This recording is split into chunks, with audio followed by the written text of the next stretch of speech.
Educator by trade and entertainer by nature, our next storyteller, Joshua West, is proud of who he has become as a result of the variables life has thrown his way.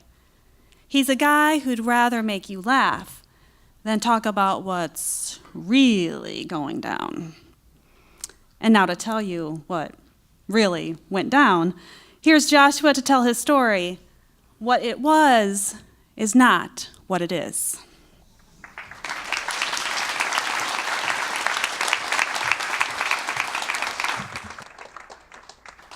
We are the product of the people that we encounter in our lives. Good, bad, and, well, otherwise. Each person we encounter leaves a mark on us, kind of like a greasy thumbprint right in the center of your windshield. It's the heartbreak of that first love. It's the joy of saying, I do. Friend request, accepted.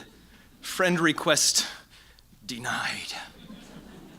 But the results of some of those personality-shaping experiences may not be seen on the outside.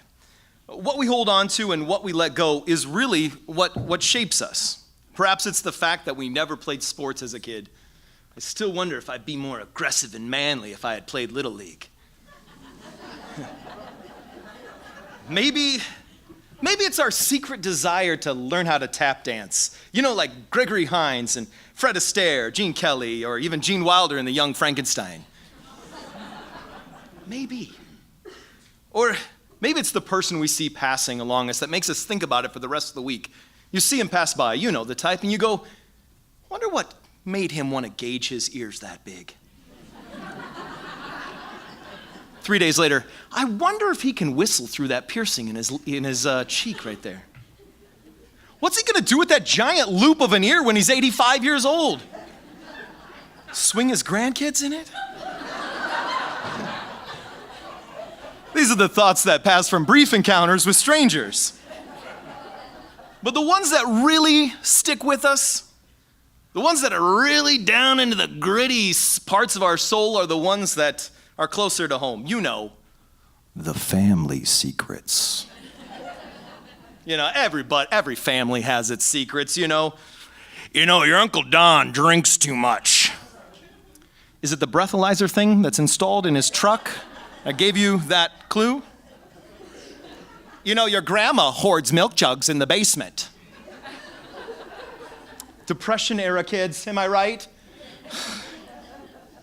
You know, Aunt Louise cheated on your Uncle Larry when she was married to her first husband. Now, wait a second. Does that mean Aunt Louise and Uncle Larry were related at one point? Or is that, it's just the things you wonder about. You know, Josh got kicked out of college because of his grades. Grades. You know, your cousin Jennifer is getting a divorce. Your Uncle Les, he's G-A-Y. Grandma, that's not his roommate. Your cousin Emily, well, she has an eating disorder, so I made her some pie. And from my father's second of 3 wives, I'm pretty sure your dad has Asperger's. I always thought that was the worst name of a sandwich ever.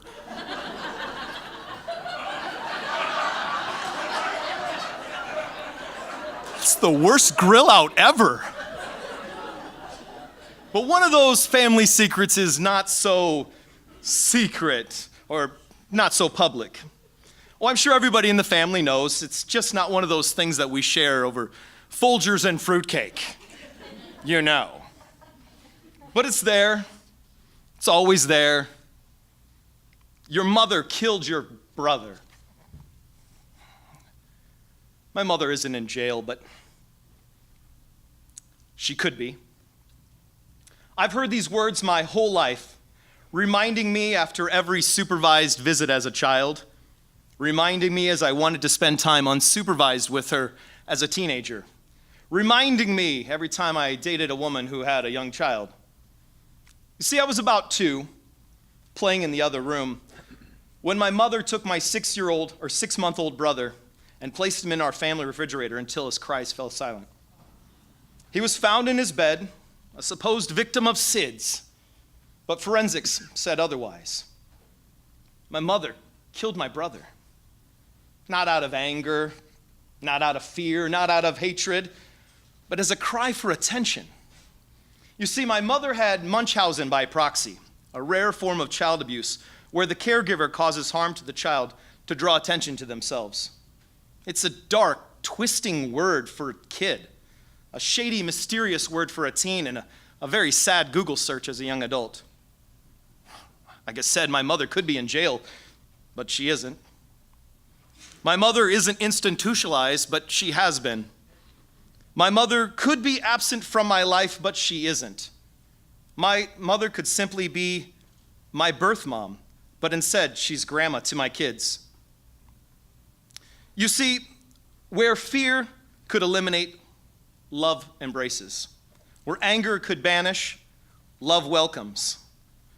Where hatred could sever, love connects. Where institutionalized could separate, love moved. I am the child of someone who has a mental illness. I, like many of you, have lived with people who harm themselves and harm others in a cry for for attention or just to be left alone. I know what it's like to be the parent to my parent. I know what it's like to visit a loved one in a mental institution, and I know that sick feeling of getting a call from the hospital when my mother has checked herself in yet again. I've learned that mental illness isn't a disease to be feared. I've learned that mental illness is ever present in our family and in our friends and even in our coworkers. I've learned that there's more to the people than their struggles, and there's more to the struggle than what we see. I've learned now, as an adult, that love is my brave, and it's that love that saved my mother. Thank you.